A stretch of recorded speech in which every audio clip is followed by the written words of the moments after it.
உதயநிதி ஸ்டாலின் அவர்களின் வழிகாட்டுதல் படி இன்றைக்கு நீலகிரி மாவட்டத்திலே 15 இடங்களிலே இளைஞரணியின் சார்பில் தெருமுனை பிரச்சார கூட்டம் என்று சொல்லி நடத்தி இன்றைக்கு இறுதியாக 16வது கூட்டமாக அருவங்காடு பகுதியிலே நடத்தி கொண்டிருக்கக்கூடிய இந்த கூட்டத்திற்கு திமுகவின் 16வது தெருமுனை பிரச்சாரம் கூட்டம் அருவங்காட்டில் நடைபெற்றது.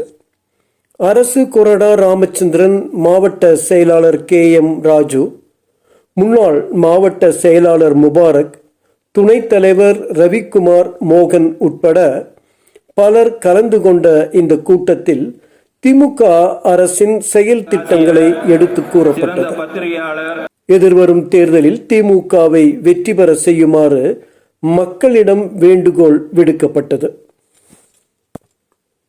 மாபெரும் தலைவருக்கு நாம் 102வது அவருடைய பிறந்தநாளை மிக சிறப்பாக கொண்டாட வேண்டும் என்று கூறிக்கொண்டு அவருக்கு இந்த அஞ்சலியை செலுத்திக் கொண்டு இந்த நிகழ்ச்சியில் கலந்து கொண்டமைக்கு வாழ்த்து தெரிவித்துக் கொண்டு எனது நன்றியை தெரிவித்துக் கொள்கிறேன். அழைத்துக் கொண்டது இந்த காரணத்தினால் அதைத் தொடர்ந்து நம்ம கலைஞர் அவர்கள் அன்று பொறுப்பேற்று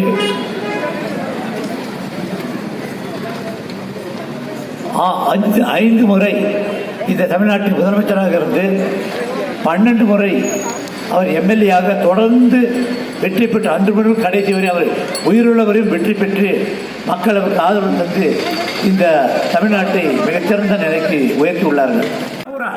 எடுத்துக்கிட்டீங்கன்னா 28%, 100 பேருக்கு 28 பேர் தான் அங்க ஹையர் ஸ்டடீஸ் போறாங்க, காலேஜ் போறது, ஆவரேஜா போறது. இங்க தமிழ்நாட்டில் மாத்திரம் இன்னைக்கு காலேஜ் போற பசங்க 53% போனோம். அதாவது இந்த வருஷத்துக்கு கணக்குப்படி 53%, 100 பேருக்கு 53 பேர் நம்ம பசங்க வந்து இப்போ காலேஜ் போறாங்க. இந்த அடுத்தபடியாக பிரசாத், தர்சன், அடுத்தபடியாக தர்சன், அடுத்தபடியாக சரவணன், கிட்டான், அடுத்தபடியாக கிட்டான். இன்று நிறைவாக இந்த கூட்டத்தை நடத்துகிறேன் என்று சொன்னால் இந்த கூட்டத்தினுடைய தலைவர்களுடைய இந்த கழகத்தினுடைய பலம் எவ்வளவு என்பதை நீங்கள் தெரிந்து கொள்ள வேண்டும். பார்த்திருக்கலாம், அத்தனை பணிகளும் செய்யக்கூடிய ஆட்சியாக திகழ்ந்து கொண்டிருக்கிறது திராவிட முன்னேற்ற கழகம். என்னை பொறுத்தவரையில் 4 ஆண்டு காலம் ஆட்சி பொறுப்பிலே இருந்த தளபதி அவர்கள் இங்கு 5வது ஆண்டு காலத்தில் அடியெடுத்து வைத்துக் கொண்டிருக்கிறார். இன்னும் தேர்தல் வருவதற்கு 10 மாதம் இருக்கிறது. அந்த 10 மாதத்தில் எத்தனையோ பணிகளை அறிவித்திருக்கிறார்கள். அந்த பணியும் முடிவெடுத்து உங்களுக்கு சென்றடையும் என்பதை நல்ல நேரத்தில் கூறிக்கொள்ள கடமைப்படுகிறேன். என்னுடைய கடமை, நம்முடைய எல்லோருடைய கடமை. எல்லோரும் கருத்துக்களை பகிர்ந்தார்கள். நீங்கள் எல்லாம் அதை கேட்டிருக்கிறீர்கள்.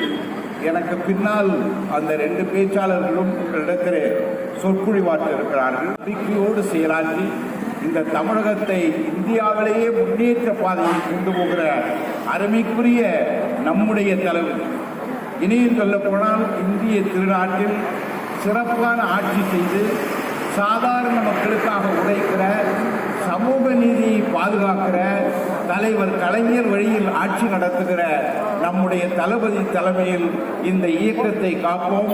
புரியும்படியும் பேச விரும்புகிறேன். ஒருமுறை நம்முடைய முத்தமிழறிஞர் கலைஞர் அவர்கள் நீலகிரி மாவட்டத்தில் உள்ள ATC திடலுக்கு ஒரு பிரச்சாரத்திற்காக வந்திருக்கிறார்கள். அப்போது ATC அப்படிங்கிற இடத்துல நம்முடைய முத்தமிழறிஞர் கலைஞர் அவர்களால் அமைக்கப்பட்ட மக்களுக்கான ஒரு திடல் அப்படிங்கிறது இருக்கு, பேருந்து திடல் இருக்கு. முத்தமிழறிஞர் கலைஞர் அவர்கள் வந்திருக்கிறார். மக்களால் அவருக்காக ஒரு மேடை அமைக்கப்பட்டிருக்கு.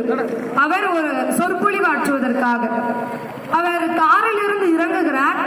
திடீரென அந்த மேடை இடிந்து விடுகிறது. உடனே நம்முடைய முத்தமிழறிஞர் கலைஞர் அவர்களுக்கு அந்த பேருந்து திடலில் மேடை அமைக்கப்பட்டு அவர் உரையாற்றுகிறார். அவர் உரையாற்றும் போது இப்படி ஆரம்பிக்கிறார், அதோ அங்கு இடிந்து கிடக்கிறதே, இது மக்களால் எனக்காக அமைக்கப்பட்ட அமைக்கப்பட்ட தற்காலிக மேடை. இது எப்போது வேண்டுமானாலும் இடிந்து விடலாம். ஆனால் நான் நின்று பேசிக் கொண்டிருப்பது என்னால் மக்களுக்காக அமைக்கப்பட்ட நிரந்தர மேடை. அது ஒருபோதும் இடியாது. நீங்கள் அதனை எத்தனை காலம் வேண்டுமானாலும் பயன்படுத்திக் கொள்ளலாம் என்று சொன்னார். பண்பாடு காப்பாற்றப்பட வேண்டும் என்று நினைத்தால் வரக்கூடிய 2026 சட்டமன்ற தேர்தலில் திராவிட முன்னேற்ற கழகத்துக்கு வாக்களித்து நம்முடைய முதலமைச்சரை 2வது முறையாக முதலமைச்சர் நாற்காலியில் அமர வைத்து அழகு பார்த்து நீங்களும் பலனடைந்து தமிழ்நாடையும் வளர்க்குங்கள் என்று சொல்லி வாய்ப்புக்கு நன்றி பாராட்டி விடைபெறுகிறேன். நன்றி. மாவட்டத்தினுடைய முன்னாள் மாவட்ட கழக செயலாளர் சொன்னார், நம்ம கல்லூரிகள் கொண்டு வந்திருக்கிறோம் என்று. இங்க இருக்க